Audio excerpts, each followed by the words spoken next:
Bonjour les amis, voici une nouvelle réflexion sur les textes de la messe. Nous sommes le 9 octobre 2022, le 28e semaine du temps ordinaire.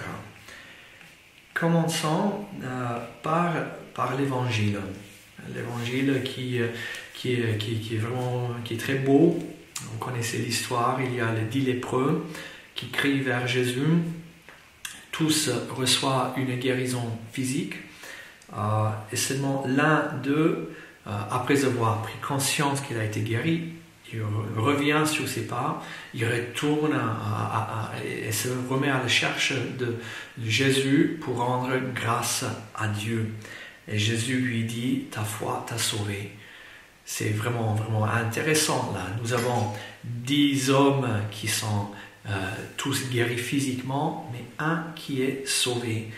Alors, celui qui est sauvé est celui qui revient sur ses pas. C'est lui qui se retourne, qui fait un demi-tour. Et donc, c'est une belle image aussi de la conversion, quelqu'un qui revoit sa manière de vivre, de faire. Et puis, je dirais encore plus, celui qui revient sur ses pas, c'est celui qui se retourne en arrière, il relit ce qu'il a reçu dans sa vie. Il fait une relecture. Il prend conscience du don qu'il a reçu. Et ça, c'est fondamental pour nous de notre vie spirituelle, de savoir s'arrêter, retourner en arrière et regarder les dons que Dieu nous a accordés dans notre vie. De faire ça ponctuellement, de faire ça régulièrement, pour ne pas tomber dans l'oubli ou pour ne pas négliger les dons que Dieu nous accorde. Parce que celui qui est capable de s'arrêter comme ce lépreux-là, qui prend conscience de ce qu'il a reçu, il entre dans la vérité de sa vie et il commence à comprendre quelque chose de la vérité de Dieu. C'est-à-dire, lui, il a pris conscience qu'il a été guéri. Il n'a pas mérité, de lui-même il était incapable, il a reçu quelque chose de gratuit. Et le fait de s'arrêter, de relire l'action de Dieu, ça l'ouvre ensuite à la reconnaissance, ça l'ouvre à la conscience que lui est un pauvre qui a été béni par Dieu. Et le salut est justement là. Vous voyez, ici ce n'est pas une question de retourner à remercier Dieu parce que c'est correct ou parce que le lépreux est un homme bien élevé. Notre relation de Dieu ne consiste pas à être correct devant lui, avoir des bonnes manières, mais c'est prendre conscience que j'ai reçu quelque chose de gratuit, que j'ai quelque chose que normalement je ne devrais pas avoir. Et donc ça ouvre le cœur à l'émerveillement, à la gratitude, à l'adoration et donc aussi à la communion de Dieu. Et donc ça nous ouvre au salut. Et donc c'est fondamental que nous exercions ce muscle, notre muscle qui est notre mémoire, en faisant des tractions presque. Vous voyez?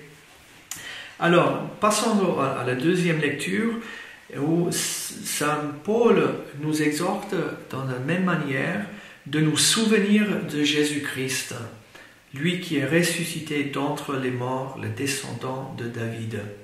Tu vois, Saint Paul, il nous exhorte justement à faire mémoire, à se rappeler de quoi? De Jésus-Christ qui est ressuscité d'entre les morts. La résurrection de Jésus est la base de notre foi chrétienne, est le centre de notre foi chrétienne, et c'est aussi le point d'arrivée de notre foi chrétienne. Et donc, garder Jésus devant nos yeux tout le temps à travers cette faculté que Dieu nous a donnée, qui est celle de la mémoire. Jésus, se rappeler de Jésus qui est le ressuscité entre les morts, et de Jésus qui est le descendant de David, c'est-à-dire qui est l'accomplissement des promesses d'Israël.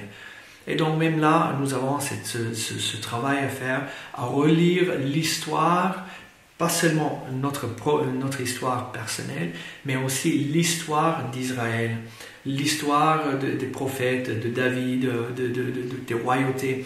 Tout ce travail à travers des siècles où Dieu le Père a préparé un peuple pour que son Fils, venu dans la chair, mène à son accomplissement ses promesses. Notre histoire s'insère dans cette grande histoire qui est celle du peuple d'Israël. Et pour terminer, Saint Paul, il parle dans la deuxième lecture beaucoup d'endurance, d'endurance dans la souffrance. Il parle de supporter des choses pénibles. Rappelez-vous, Saint Paul, maintenant, il est en prison. Donc il est enchaîné. Et pourtant, la parole de Dieu n'est pas enchaînée. Ça, c'est magnifique cette phrase.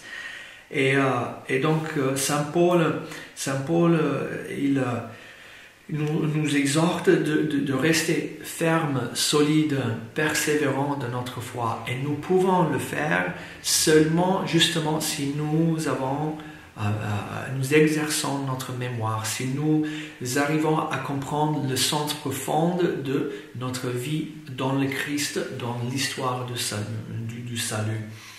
C'est comme un grand arbre qui met ses racines dans une terre profonde. Cet arbre ne va pas tomber quand il y a un vent ou une tempête. Il y a des profondes racines.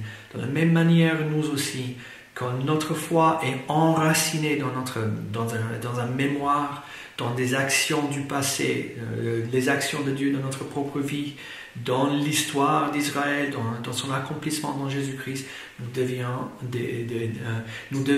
des hommes et des femmes solides, fermes, qui comme des arbres poussent, mais qui ne se laissent pas abattre par les vents contraires des doutes, des difficultés ou je ne sais pas quoi d'autre. Que Dieu vous bénisse.